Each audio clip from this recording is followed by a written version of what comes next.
Are you planning to use your documents overseas and have absolutely no idea how to validate them in Indiana? Well, you're in the right place. Let's dive into this explainer and walk you through everything you need to know about obtaining an apostille in the Hoosier state. Whether you're moving abroad, doing international business, or dealing with foreign legal matters, navigating state bureaucracy can feel, well, pretty overwhelming. But don't worry, we're going to break the whole shebang down so you can get your paperwork recognized anywhere in the world. So here's what we're covering today. First, what an apostille actually is. Then, eligible Indiana document types, the step-by-step application process, costs, timelines, and logistics, avoiding rejections and pitfalls, and finally, resources and a quick legal disclaimer. Let's get right into it. Part 1. What is an apostille? Unlocking international recognition. It's a kind of strange word, right? Pronounced apostille. It actually comes from a French word meaning a marginal or bottom note. But the really crucial point here is figuring out what an apostille does in the real world and exactly why foreign governments are constantly demanding it before they'll even look at your documents. Okay, here's the simple answer. An apostille is just a standardized certificate attached to your documents. It proves that the signature and the seal on the document are genuine. Now, keep in mind, it doesn't actually certify the contents of your document. It just confirms that the official who signed it, like a notary or a county clerk, is totally legitimate. This whole system was created back in 1961 by the Hague Apostille Convention. And because of this treaty, an apostille issued in Indiana allows your document to be legally recognized in over 120 member countries. That completely eliminates the need for those complex, multi-step embassy legalizations. Oh, and since July 2022, Indiana uses a single standardized certificate format. It's printed on standard 8.5 by 11-inch paper and securely attached with a blue state seal. Moving on to Part 2, eligible Indiana document types. The rule of 3 categories. It's actually fascinating to see how the state of Indiana categorizes the documents you can get authenticated. They generally fall into these main buckets. First, you have vital records, like birth and death certificates. These must be certified copies from the Indiana Department of Health or a county official. Then, you've got academic credentials from Indiana schools. And finally, private or commercial instruments, like contracts or a power of attorney. But here is the absolute golden rule.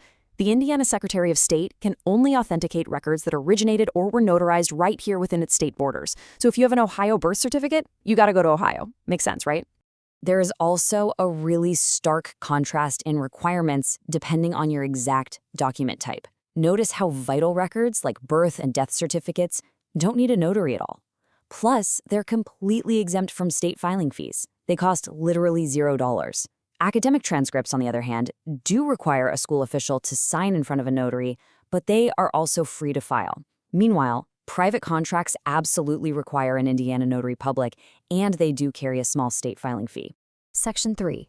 The step-by-step application process. Your guide to the SOS. All right, this is what you'll be looking for. State Form 56720. This is the official request for authentication form you must submit right alongside your paperwork. You can easily download it straight from the Secretary of State's website. And here is a massive, massive tip. You absolutely must specify your exact destination country on this form. The state has to know if your destination is a Hague Convention member so they can generate the correct certificate formatting. Leaving that blank, that's going to guarantee a rejection. To see these 3 steps in action, let's look at a real-life example. Let's say Maria from Indianapolis is moving to Spain to teach. First, she prepares by getting her original IU diploma notarized by a school official. Second, she completely fills out State Form 56720, making absolutely sure she writes Spain as her destination country. Finally, she submits her document package in person at the State House. By following these exact steps, she conquers the bureaucratic quest with ease. Part 4. Costs, timelines, and logistics. Let's navigate this bureaucracy.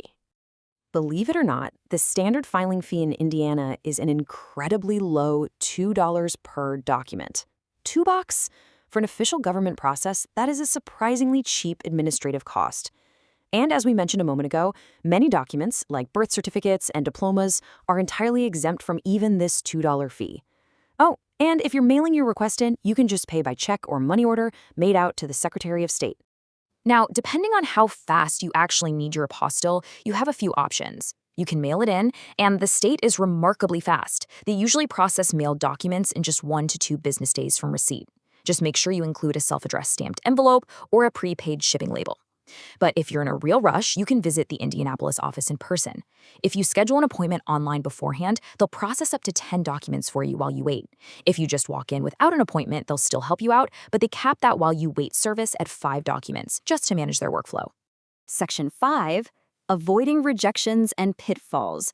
Let's slay the administrative dragon. We've touched on a few of these already, but they are definitely worth repeating.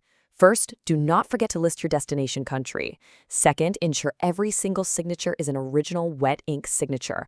Photocopies and basic scans will be rejected flat out.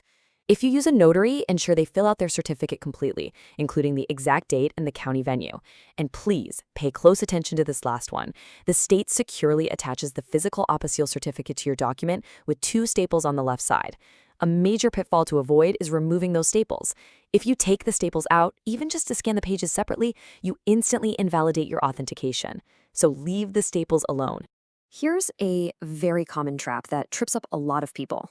The Indiana Secretary of State absolutely cannot authenticate federal documents. So if you have an FBI background check, immigration paperwork, or federal court records, you cannot send them to Indianapolis. Those have to go directly to the U.S. Department of State Office of Authentications all the way in Washington, D.C.